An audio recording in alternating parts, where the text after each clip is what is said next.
दोस्तों मैंने हाल ही में 2018 में आई मूवी द विच को देखा है, जो कि एक एक्शन थ्रिलर मूवी है। इस मूवी की IMDb रेटिंग अभी 7.1 है। आज की इस वीडियो में हम इस मूवी को एक्सप्लेन करेंगे और साथ ही में इसकी एंडिंग के बारे में डिस्कस करेंगे। लेकिन वीडियो शुरू करने से पहले आपसे एक विनती है, अगर आपको वीडियो पसंद आती है तो चैनल को सब्सक्राइब कीजिए और वीडियो को लाइक कीजिए। और अगर आप चाहते हैं कि मैं कोई और मूवी को एक्सप्लेन करूं तो उस मूवी का नाम कमेंट बॉक्स में जरूर देना। तो बिना किसी देरी के वीडियो स्टार्ट करते हैं।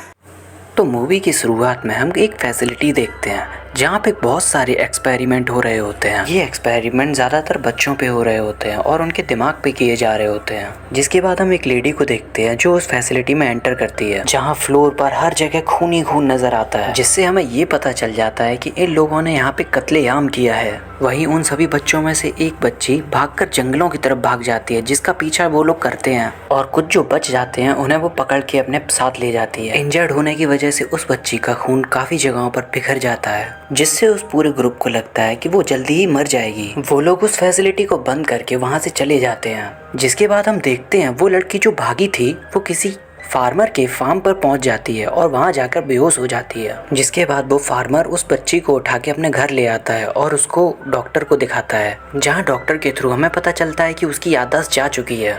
फिर कहानी 10 साल बाद शुरू होती है, जहां उस बच्ची को उस फार्मर की फैमिली ने अडॉप्ट कर लिया होता है। इन 10 सालों की वजह से किसान की फाइनेंशियल कंडीशन भी खराब हो जाती है, जहां वो दुकानदार से उधार मांगने की कोशिश करती है और कहती है कि दुकानदार और उसके पापा बहुत लंबे समय से उसके दोस्त हैं। दुकानदार भी उसको ये कहता है कि उसके ऊपर पहले से ही बहुत ज़्यादा कर्जा हो चुका है, अब उसको और कर्जा नहीं देना है। लेकिन तब तक शॉप ओनर का बेटा जाह्यून को देख के सारा का सारा सामान उसकी गाड़ी में रख देता है। जिसके बाद हम एक पुलिस ऑफिसर को पेट्रोलिंग करते हुए देखते हैं, जो कि जाह्यून की फ्रेंड के फादर हैं। वो उसको देख के काफी वरीड होते हैं क्योंकि उसके पास ड्राइविंग लाइसेंस नहीं होता है और वो फिर भी कार चला रही होती है। घर पहुंचते ही जाह्यून के पापा उसको डांटते हैं और उसे उसकी मम्मी का ख्याल रखने के लिए बोलते हैं, जहाँ हमें पता चलता है कि जाह्यून की मदर को सब कुछ भूल जाने की बीमारी है और इस बीमारी को अल्जाइमर कहा जाता है। उसके बाद पूरी फैमिली खाना खाने के लिए बैठ जाती है, जहां टीवी पर एक साइंटिस्ट की न्यूज चल रही होती है जिसकी मौत हो चुकी है और ये पूरी मौत एक सस्पिशियस तरीके से होती है। वहीं सीन शिफ्ट होता है और हमें दिखाया जाता है जाह्यून नहा रही होती है और उसकी बैक पर कुछ मार्क्स होते हैं। तभी अचानक उसको इतनी तेज सिर में दर्द होता है कि वो कुछ देर के लिए वहीं बैठ जाती है। अगली सुबह हम जाह्यून को उसकी फ्रेंड मियांग ही से मिलते हुए देखते हैं, जो कि दोनों काफी मस्ती कर रहे थे और अपनी बस का इंतजार करते हैं। जहाँ मियांग ही जाह्यून को पैसे कमाने के लिए एक रियलिटी शो के बारे में बताती है, जिसको जीतने पर उसको 30 लाख रुपए मिलेंगे। मियांग ही जाह्यून का फॉर्म भर देती है, जिसके बाद जाह्यून को ऑडिशन के लिए बुलाया जाता है और उससे कई सारे सवाल भी पूछे जाते हैं। जिसके बाद जाह्यून एक सिंगिंग परफॉर्मेंस देती है और वो वहाँ पे सेलेक्ट भी हो जाती है, जो कि ये टीवी पर भी ब्रॉडकास्ट होने वाला था। इस वजह से जाह्यून के पेरेंट्स भी इस ऑडिशन को देखते हैं, जहां हमें एक चीज पता चलती है कि जाह्यून ने उस ऑडिशन में कुछ और भी किया था, जिसके बारे में हमें यहाँ पर नहीं बताया जाता है। जिसको देखने के बाद जाह्यून के मम्मी पापा बहुत ज़्यादा चिंता में आ जाते हैं। माहौल को ठंडा करने के लिए मियांग ही जाह्यून के रूम में ही आज रात के लिए सो जाती है और उसके मम्मी पापा भी सोने के लिए चले जाते हैं। लेकिन तभी जाह्यून को उसके सिर में बहुत तेज दर्द होने लगता है। जिसके बाद एक शख्स को हम जाह्यून के घर के बाहर खड़ा हुआ देखते हैं, जो कि जाह्यून और उसकी फैमिली पे नजर रखे हुए था। वहीं अगली सुबह जाह्यून और उसकी फ्रेंड रियलिटी शो के लिए ट्रेन से जा रहे होते हैं। तभी उनकी मुलाकात एक पर्सन से होती है, जो कि जाह्यून का अंडा उठा के खा लेता है और जाह्यून को लिटिल बिच कह के बुलाता है, जो बार बार जाह्यून से कहता है कि वो उसको जानती है और वो उसको बहुत ज़्यादा प्रेशराइज करता है कि वो उसको जानती है। लेकिन जाह्यून को कुछ भी याद नहीं आ रहा होता है। सामने बैठा पर्सन जाह्यून के ऊपर एकदम से हाथ उठाता है उसके इंस्टिंक्ट को चेक करने के लिए, लेकिन जाह्यून कुछ भी नहीं कर पाती और वो चुपचाप बैठी रहती है। जिसके बाद वो पर्सन जाह्यून को देखकर शॉक हो जाता है और वो वहाँ से हंसते हुए चला जाता है। आगे जाके वो एक ट्रेन पैसेंजर से टकराता है, जिससे वहाँ पे उसकी झड़प हो जाती है। इस वजह से वो उस पर्सन को मार डालता है और उसे ट्रेन से फेंक देता है। वहीं सीन शिफ्ट होता है और जाह्यून और उसकी फ्रेंड को हम रियलिटी शो वाली जगह पे पहुंचते हुए देखते हैं, जो कि पूरे कोरिया में लाइव चल रहा होता है। जिस वजह से जो लेडी शुरुआत में दिखाई गई थी, जिसका नाम डॉक्टर बीक है, वो जाह्यून को पहचान लेती है और समझ जाती है ये वही लड़की है जो फैसिलिटी से भागी थी। जिसके बाद वो मिस्टर चोई से कहती है कि जल्दी से जल्दी जाह्यून को उसके पास लाया जाए। तभी रियलिटी शो खत्म होता है और हमें बताया जाता है कि जाह्यून अब फाइनल में पहुंच चुकी है। मियांग ही और जाह्यून सेलिब्रेट कर ही रहे होते हैं कि तभी जाह्यून के सिर में दर्द होने लग जाता है। जिसके बाद वो उसे डॉक्टर को दिखाने के लिए जाती है। जहाँ डॉक्टर कहता है कि तुम्हारे पास 2 से 3 महीने का ही टाइम बचा है, या फिर तुम्हें अगर real parents bone marrow transplant कर दें तो तुम बच सकती हो। जिसके बाद वो अपनी फ्रेंड से मिलती है और घर के लिए निकलने के लिए जाती है, लेकिन तभी कई सारे डॉक्टर बीक के लोग उसको घेर लेते हैं और उसको अपने साथ जाने के लिए कहते हैं। मियांग ही उन पे चिल्लाती है और उनसे कहती है कि उसके पापा पुलिस में है, वो उनसे कंप्लेंट करेगी। जिसके बाद वो जल्दी से एक टैक्सी को रुकवाती है और उसमें बैठ जाती है। तब तक वहाँ पर रियलिटी शो वाले लोग भी आ जाते हैं, जिस वजह से दोनों लोग वहाँ से भाग निकलती हैं। टैक्सी उन लोगों को उनके टाउन के बाहर छोड़ देती है और वापस चली जाती है। वो लोग खड़ी ही होती हैं कि उनकी मुलाकात उसी ट्रेन वाले पर्सन से होती है जो कि एक गाड़ी में बैठा हुआ होता है और जो जांग ह्यून से सवाल करता है कि तुम मुझे भूल कैसे सकती हो। जांग ह्यून उसको मना करती है कि वो उसे नहीं जानती है। तभी वो पर्सन जांग ह्यून से कहता है कि तुम्हारे पेरेंट्स अभी घर पे अकेले होंगे और तुम्हारी माँ को अल्जाइमर डिजीज है, हो सके तो जल्दी पहुंच जाओ, क्या पता कुछ हो जाए उनको। इस वजह से जांग ह्यून अपने घर की तरफ दौड़ने लगती है। वो अपनी फ्रेंड मियांग ही से कहती है कि वो अपने पापा को उसके घर पे भेज दें। जाह्यून के घर पे पहुंचने पर बाकी सब लोग ठीक मिलते हैं, लेकिन अंकल को कुछ शक हो जाता है उन लोगों पे, जिस वजह से वो जांगह्यून को सतर्क रहने के लिए कहते हैं।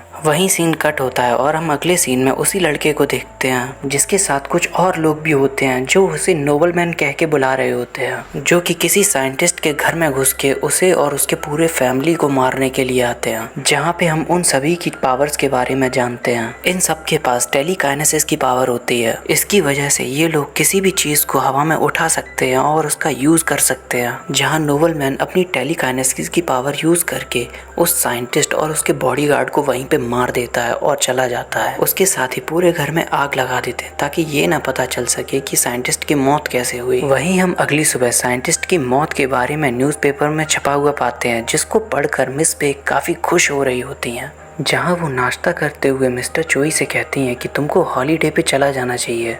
इन दोनों की कन्वर्सेशन से हमें पता चलता है डॉक्टर बीक उन सभी लोगों को मारना चाहती है जो उन सभी एक्सपेरिमेंट में शामिल थे। जिसके बाद मिस्टर चोई जाह्यून के बारे में पूछते हैं कि उसका क्या होगा, तो डॉक्टर बीक सीधे सीधे कह देती हैं कि वो उसकी प्रॉपर्टी है, जिस वजह से जाह्यून उनके पास ही रहेगी। वहीं हम नेक्स्ट सीन में मिस्टर चोई को हम तीसरे साइंटिस्ट से मिलते हुए देखते हैं, जिससे हमें पता चल जाता है कि मिस्टर चोई किसी और के लिए काम कर रहे हैं। जहाँ वो साइंटिस्ट मिस्टर चोई से कहता है कि तुम भले जाह्यून को मार देना, बस उसका दिमाग उसके पास ला कर दे देना, इससे वो उसके दिमाग पे और भी ज़्यादा एक्सपेरिमेंट करके एक नया बेहतर इंसान बना सके। वहीं बाद में मिस्टर चोई कार में बैठ के अपने कई सारे आदमियों को जाह्यून को लेने के लिए उसके घर पे भेज देते हैं। वहीं हम अगले सीन में देखते हैं जाह्यून और मियांग ही मिलकर पूरी फैमिली के साथ बैठकर खाना खा रहे होते हैं।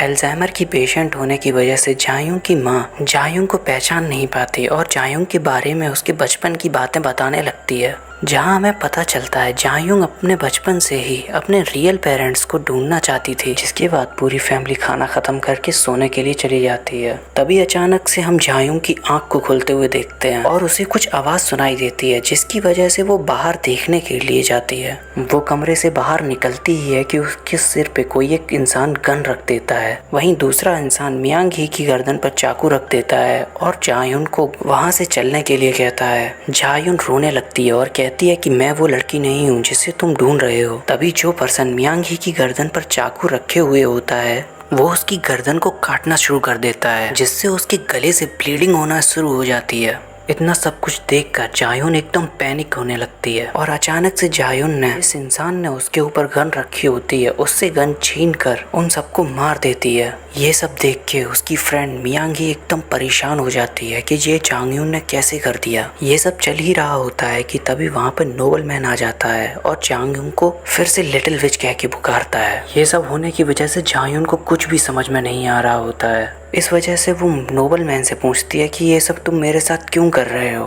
क्या चाहते हो। जहाँ नोबल मैन उसको अपने साथ ले जाने के लिए कहता है और मियांग ही को उसके बारे में बताता है कि जाह्यून को कभी तुमने पढ़ते हुए नहीं देखा, लेकिन फिर भी वो क्लास और पूरे देश में टॉप आ सकती है, और ऐसा सिर्फ पढ़ाई में ही नहीं, हर उस चीज में जिसमें वो चाहती है, क्योंकि इन सब को एक कंपनी ने बनाया है और जाह्यून को सबसे ज्यादा काबिलियत दी गई थी। जाते जाते नोबल मैन जाह्यून को 2 चॉइसेस देता है। पहली जिसमें वो उसके साथ जा सकती है और दूसरी ये थी कि वो उन सभी लोगों को मार देगा जो जाह्यून से कनेक्टेड होंगे, जिस वजह से जाह्यून नोबल मैन के साथ चलने के लिए मान जाती है। गाड़ी में बैठते ही हैं तो नोबल मैन जाह्यून को उसके पास्ट के बारे में बताना शुरू करता है, जिसमें वो बताता है कि जाह्यून बचपन से ही हर एक काम में होशियार थी।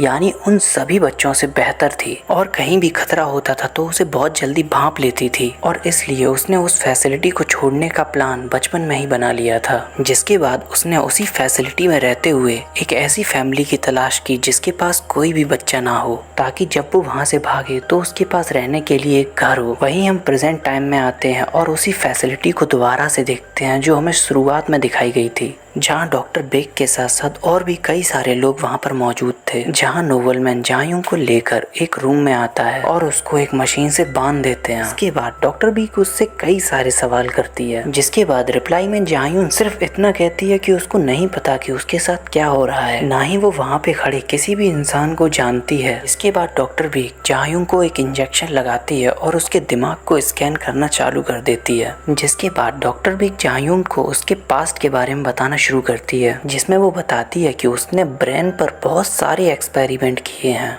ऐसे ऐसे एक्सपेरिमेंट जिसके बारे में कोई सोच भी नहीं सकता। और इन एक्सपेरिमेंट का रिजल्ट जो निकल के आया वो एकदम सबसे अलग था। ये एक्सपेरिमेंट जिन जिन लोगों पे हो रहे थे उन सबके अंदर एक अलग तरह की ताकत आ रही थी। फैसिलिटी के ये एक्सपेरिमेंट देखने के बाद हेडक्वार्टर परेशान हो गया, क्योंकि इतनी पावर के बाद इन लोगों पर कोई भी कंट्रोल नहीं हो पाएगा। जिसके बाद हेडक्वार्टर ने इन सभी को ख़त्म करने का प्लान बनाया।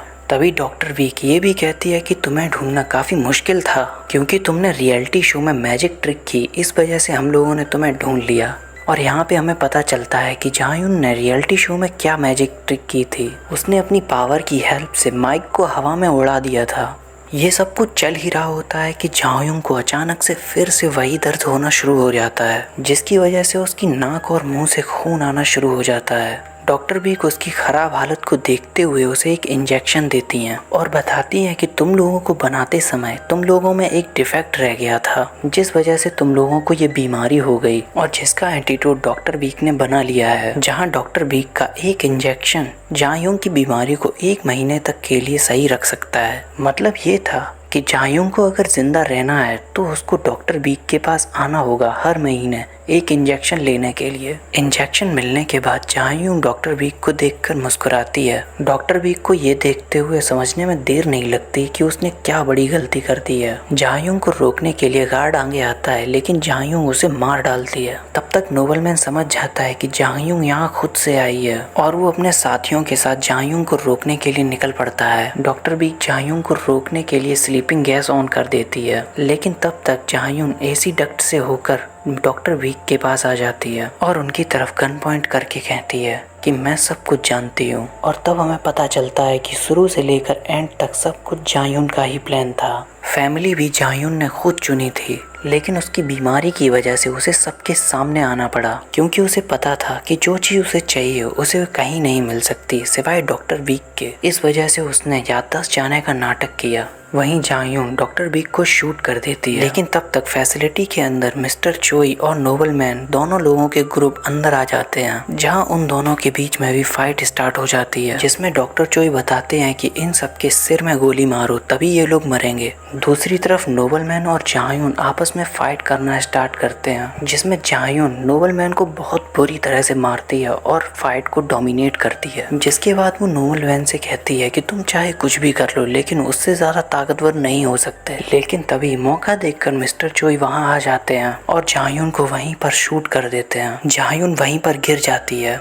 डॉक्टर बेक मिस्टर चोई से उसकी हेल्प करने के लिए कहती हैं। डॉक्टर बेक वहीं उसको गोली मारकर उसे मार देता है, लेकिन तभी नोबलमैन और उसकी साथी मिलकर मिस्टर चोई को भी मार देते हैं। ये लोग एक दूसरे को मार ही रहे होते हैं कि जायून भी हील होके वहाँ पे आ जाती है और वो उन सबको मारकर उस फैसिलिटी में आग लगाकर वहाँ से चली आती है। और फैसिलिटी के चैम्बर में उसे उसकी दवाई भी मिल जाती है, जो कि 6 महीनों के लिए होती है। जिसके बाद वो अपनी माँ को देखने के लिए हॉस्पिटल जाती है। हाँ, वो अपने लिए 2 इंजेक्शन निकाल कर बाकी माँ को दे देती है और अपने पापा से प्रॉमिस करती है कि वो वापस आएगी। उसे अपनी बीमारी के लिए परमानेंट क्योर चाहिए, इस वजह से वो हेडक्वार्टर जाएगी। वहीं हम जायून को किसी के घर पे पहुंचते हुए देखते हैं, जो कि डॉक्टर बेक की जुड़वा बहन है। और जायून के पास और भी ज्यादा दवाइयाँ होती हैं, जो कि पता नहीं उसने कहाँ से हासिल की हैं। लेकिन तभी जायून को रोकने के लिए एक लड़की पास आती है, जिसमें भी सुपर पावर्स होती हैं। जिसके बाद जायून उससे इतना कहती है कि अगर तुमने एक कदम और उसके पास बढ़ाया तो वो उसका मुंह तोड़ देगी। और इसी के साथ द विच का पहला पार्ट खत्म हो जाता है। अब सेकंड पार्ट में हम ये देखेंगे कि चाहयून को अभी और कितने लोगों का सामना करना बाकी है और क्या इन सब के बीच में उसका परिवार बच पाएगा, जिसके लिए हम किसी और वीडियो में बात करेंगे। और अगर आप चाहते हैं कि मैं पार्ट 2 बहुत जल्दी डालूं तो हमारे चैनल को सब्सक्राइब कीजिए, वीडियो को लाइक कीजिए और कमेंट में लिख दीजिए कि पार्ट 2 जल्दी डालो। And have a nice day.